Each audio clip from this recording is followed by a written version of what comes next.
Hi guys, this is Ashwin. In this video we are going to solve the problem strange counter. Bob has a strange counter. At the first second it displays the number 3. Each second the number displayed by the counter decrements by 1 until it reaches 1. So here the initial value is 3. Each time it decrements by 1 until it reaches 1. The counter counts down in cycles. In next second the timer resets to 2 multiplies the initial number for the prior cycle and continues counting down. The diagram below shows the counter values for each time t in the first 3 cycles. So initially the counter will be 3, it will decrements by 1.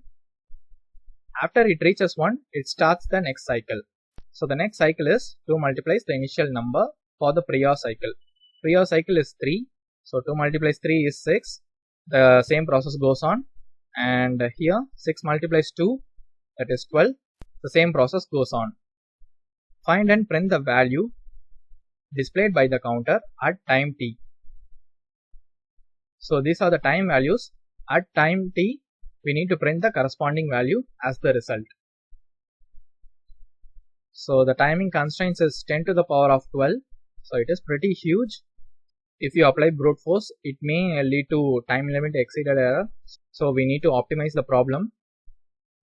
Let's see another example. Here the sample input is 4 and the corresponding value is 6. If we check the diagram, so the sample input is 4, corresponding value is 6. Okay, let's solve the problem. Initialize the time equals 3. This is the initial timing. Initialize the infinite loop, that is while true. We will decrement the total time minus the current time and check whether the total time is less than or equal to 0. If t less than or equals 0, so it may be in negative or 0. We need to get back to the positive value. For that, again t plus equals time and return the answer time minus t plus 1. And for the next cycle we need to multiply the timer by 2. Time multiplies equals 2. Now I will explain the whole process with an example. Let's say t is 4. So 4 minus equal to 3. So t will be 1. Here the if condition is not satisfied. It will go on to the next cycle. So initially time will be 6.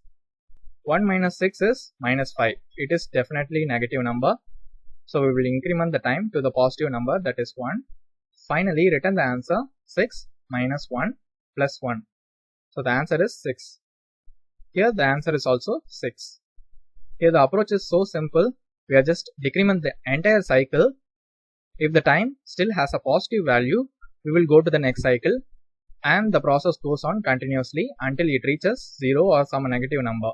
If it hits 0, we will decrement the time by t plus 1 in order to get the value. That's the end of the program. Let's run the code. It passed the sample test case. Let's submit it. Yeah, we solved the problem. If this video is helpful to you, hit the like button and subscribe to the channel. See you guys in the next video.